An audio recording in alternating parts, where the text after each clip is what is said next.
Joy University, best emerging university in South India. For admissions, contact.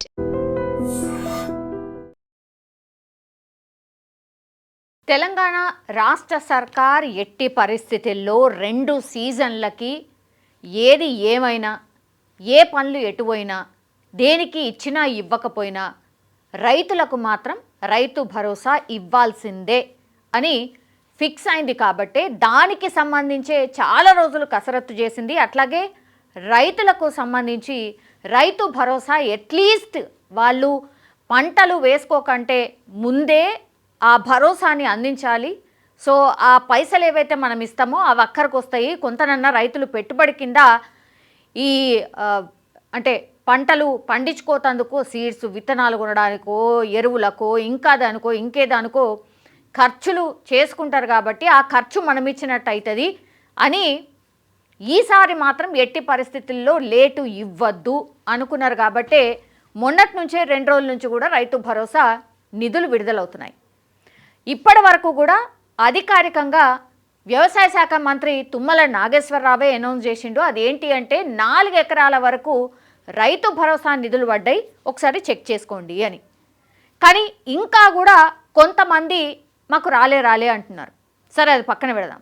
So ఈ 4 ఎకరాల వరకు ఇప్పటి వరకు రైతులకు విడుదల చేసినటువంటి నిధులు ఎన్నయ్యా అంటే 5,212 కోట్ల రూపాయలు ఇప్పుడు రైతుల ఖాతాల్లో 4 ఎకరాల వరకు ఉన్నటువంటి రైతులు ఎవరైతే ఉన్నారో వాళ్ళందరికీ కూడా జమ చేసినట్టుగా లెక్కలతో సహా చెప్పింది రాష్ట్ర సర్కార్. సో ఇంకా మిగిలిపోయిన ఎన్ని అని అంటే యాక్చువల్లీ వీళ్ళు రైతు భరోసా కింద రైతులకు విడుదల చేసేటటువంటి నిధులు 9,000 కోట్ల రూపాయలు ఈసారి రైతు భరోసా కింద మేము రైతులకు నిధులు విడుదల చేయబోతున్నాము అని రాష్ట్ర సర్కారే ముందుగానే అనౌన్స్ చేసింది. కాబట్టి ఇప్పుడు ఆల్రెడీ 4 ఎకరాల రైతుల వరకు మేము వేసాం. అవన్నీ అంటే 5,212 కోట్ల వరకు మేము ఆల్రెడీ రైతుల ఖాతాలో వేసామంటే ఇంకా మిగిలింది ఎంత? 9,000 కోట్లలో ఇంకా కూడా ఒక 3,000 కోట్ల వరకు రఫ్గా మిగిలింది అనుకుందాం. 3 నుంచి 3.5 కోట్ల వరకు ఇంకా మిగిలింది. సో ఆ 3,500 కోట్ల రూపాయలు కూడా ఇప్పుడు రైతు భరోసా కింద ముందుగా అనౌన్స్ చేసినట్టుగా 9 రోజులల్లో 9,000 కోట్ల రూపాయల రైతు భరోసాని మేము వేయబోతున్నాం అన్నాం. కాబట్టి ఇంకా కూడా వారం రోజులల్లో మిగతా ఏదైతే రైతులకు ఇంకా రైతు భరోసా పడలేదో వాళ్ళందరికీ కూడా రిలీజ్ చేయబోతున్నాము అని చెప్పకనే చెప్పిండ్రు. ఈసారి మాత్రం మేము లేట్ చేయకుండా ఖచ్చితంగా ఖరీఫ్ సీజన్కే రైతు భరోసా ఇస్తాము అని వాళ్ళు అనుకున్నారు. కాబట్టి ఈసారి రైతు భరోసా ఆన్ టైం వేసినట్టు లెక్క. వాళ్ళే స్వయంగా చెప్తున్నారు, గవర్నమెంటే చెప్తున్నది, వ్యవసాయ శాఖ మంత్రి తుమ్మల నాగేశ్వరరావు చెప్తున్నారు. అసలు గతంలో రైతు బంధు అని ఇచ్చిండ్రు, రైతు బంధు పేరు మీద ఎప్పటి వరకు పడ్డాయి? ఇట్లా ఓటేసారి రైతులకు బడ్జెట్ అంతా పెట్టుకొని అందరి అకౌంట్లలో వేసిన పరిస్థితి ఎన్నడూ లేదు. ఎందుకంటే నేను కూడా అక్కడనే ఆ బీఆర్ఎస్ ప్రభుత్వంలో వర్క్ చేసి వచ్చిన యాజ్ ఏ మంత్రిగా నేను కూడా ఉన్నా కాబట్టి నాకు తెలుసు.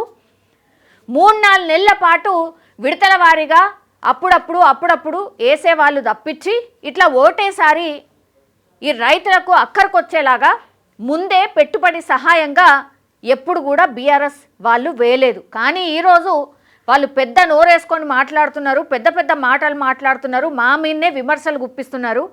మాకు రైతుల మీద ప్రేమ ఉన్నది, చిత్తశుద్ధి ఉంది కాబట్టి మేము ఇవన్నీ చేస్తున్నాం. ఎంత ఆర్థిక ఇబ్బంది ఉన్నా సరే, ఎవరు ఎన్నన్నా సరే, ఎన్ని విమర్శలు చేసినా సరే మేము అన్నీ సర్దుబాటు చేసుకొని రైతులే మా ప్రయారిటీ కాబట్టి రైతులకు పెట్టుబడి సహాయంగానే ఈ రైతు బంధు రైతు భరోసా అందాలి. కాబట్టి ఈ రైతులు నిధుల కోసమే మేము మొత్తం సమీకరించుకున్నాం. ఆ తర్వాత ఓటేసారి 9 రోజులల్లో 9,000 కోట్లని మేము రైతుల ఖాతాల్లో వేయబోతున్నాం. ఇది మా చిత్తశుద్ధి అనేటువంటి మాట తుమ్మల నాగేశ్వరరావు చెప్పినటువంటి పరిస్థితి. అయితే మనకు తెలుసు కదా, మొన్న లాస్ట్ టైం కూడా 6 నెలల క్రితం ఏదైతే పడ్డిందో అప్పుడు కూడా పదే చెప్పిండ్రు, ఖచ్చితంగా ఎవరైతే పంట పండిస్తారో వాళ్ళకే మేము రైతు భరోసా ఇస్తాము అని చెప్పిండ్రు. ఇంకోటి గ్రౌండ్ లెవెల్లో ఈ వ్యవసాయ శాఖ అధికారి ఎవరైతే ఉన్నారో వాళ్ళు వచ్చి చెక్ చేస్తారు, ఖచ్చితంగా పంట వేస్తున్నారా లేదా, పంట వేసేటటువంటి రైతులకే రైతు భరోసా అని గతంలోనే చెప్పిండ్రు. సో ఈ 2 నిబంధనలు మాత్రం ఖచ్చితంగా పాటించబోతున్నాము అని గతంలో చెప్పిండ్రు కాబట్టి ఇప్పుడు ఈ నిబంధనను కూడా ఖచ్చితంగా పాటిస్తున్నారు. కాబట్టి అడపాదడపా కొంతమంది రైతులు కూడా ఇగో మాకు అరెకమే ఉన్నది, మాకు ఓన్లీ 1 ఎకరే ఉంది, అయినా సరే ఇప్పటి వరకు పడలేదు అని ఇంకా కూడా అక్కడక్కడ రైతులు అడుగుతున్నారు. మాకు ఇంకా రాలేదు, మాకు 3 ఎకరాల లోపల ఉన్నది, మాకు 1 ఎకరమే ఉన్నది, 2 ఎకరాలు ఉంది అనే రైతులు కూడా ఇంకా కూడా మాట్లాడుతున్నారు. ఒకసారి నేను ఇప్పుడు చెప్పినటువంటి నిబంధన ఏదైతే ఉందో ఖచ్చితంగా మీరు పంట వేసే రైతు అయ్యుండి మీ దగ్గరకు వచ్చి వ్యవసాయ శాఖ అధికారి చెక్ చేసుకొని రాసుకొని మీ డీటెయిల్స్ అన్నీ తీసుకొని ఉంటే మీరు అర్హులవుతారు.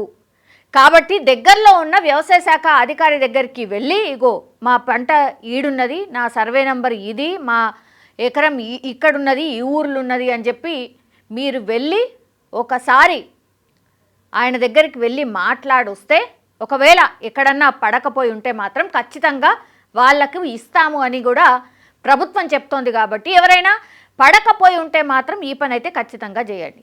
ఇంకా వారం రోజులు ఉంది కాబట్టి ఇంకా వారం రోజులల్లా మరి ఎవరికైతే ఇప్పటి వరకు ఇంకా రాలేదు అని చెప్తున్నారో వాళ్ళకు వస్తాయేమో. ఈ మరి వారం రోజుల తర్వాత ఇక కట్ ఆఫ్ డేట్ ఏదైతే అయిపోతుందో ఆ తర్వాత కూడా మీకు నిధులు రాలేదంటే మాత్రం, రైతు భరోసా అందలేదంటే మాత్రం ఖచ్చితంగా దగ్గరలో ఉన్నటువంటి వ్యవసాయ శాఖ అధికారి దగ్గరికి వెళ్ళి మీరైతే ఇగో మేము ఇక్కడ ఉన్నది, మా పొలం ఈడున్నది, మాకు ఇంకా రాలేదు, మీ అకౌంట్ ఏంది, మీ డీటెయిల్ ఏంది, మీ కేవైసీ ఉందా లేదా, ఇవన్నీ కూడా ఇంకోసారి రీచెక్ చేసుకొని అక్కడ పోయి మాట్లాడితే అప్పుడు పడే అవకాశం అయితే ఉంటుంది. ఎందుకంటే ఎవరైతే పంట పండిస్తున్నారో రైతు ఖచ్చితంగా మేము రైతు భరోసా ఇస్తామని సర్కార్ చెప్తుంది. కాబట్టి మీరు మొత్తం అన్నీ కూడా మీ దగ్గర ఉన్నటువంటి అన్నీ తీసుకెళ్ళి వ్యవసాయ శాఖ అధికారి దగ్గరికి వెళ్తే అప్పుడు మీకు రైతు భరోసా పడే అవకాశం అయితే ఉంటుంది. నిజం చెప్పాలంటే కూడా కరెక్ట్ టైంలో ఇప్పుడు రైతులకు నిధులు ఇస్తుంది అని చెప్పొచ్చు రాష్ట్ర సర్కారు కూడా. నిజంగా కూడా రైతు భరోసా అనుకోండి, గతంలో రైతు బంధు అని ఏదైతే ప్రవేశపెట్టినరో అది పెట్టుబడి సహాయం కింద, అంటే రైతు ఫస్ట్ ఇనిషియల్గా వాళ్ళకి ఈ విత్తనాలకైతే ఎరువులకైతే వాటన్నిటికీ కూడా డబ్బులు ఏన్నో ఒక దగ్గరికి వెళ్ళి అప్పు తీసుకొని వస్తారు. కాబట్టి అది ఉండొద్దు, మనమే ఆ సహాయం చేద్దామనే ఈ పథకాన్ని అయితే ప్రవేశపెట్టిండ్రు.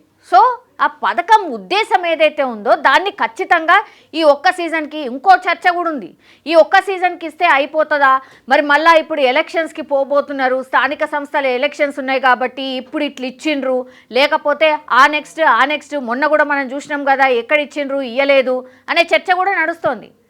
కానీ ఎలక్షన్లు వస్తేనో లేకపోతే ఇంకేదో ఉంటేనో ఏసుడైతే ఏమాత్రం కూడా కరెక్ట్ కాదు. ఇది ప్రతిసారి ప్రతి 6 నెలలకు ఒకసారి పెట్టుబడి సహాయం కింద రైతుకు అందాల్సిందే, రైతులు కూడా కోరుకుంటుంది అదే. సో పెద్దగా ఆశిస్తలేరు, ఓ పెద్ద ఇప్పుడు పంట పెట్టుబడి కింద మీరు సాయం చేస్తున్నారు, ఆ తర్వాత పంట అమ్మేటప్పుడు కూడా ఇంతే మంచిగా రైతును చూసుకోండి, ఇంతే మంచిగా రైతుకి మరి అమ్మడానికి సౌలతులు కల్పించండి, మద్దతు ధర మంచిగా ఇవ్వండి, ఇవే రైతులు కోరేది, ఇంకేం కోరరు. సో దీని మీద ఈ 2-3 విషయాల మీద నిజంగా ప్రభుత్వం ఫోకస్ పెడితే మాత్రం ఈ పథకం ఏదైతే ఉందో నిజంగా రైతులకు అక్కడికొచ్చినట్టు లెక్క. నిజంగా ప్రస్తుతం ఉన్నటువంటి సమాజం దేనికి ప్రయారిటీ ఇస్తుంది?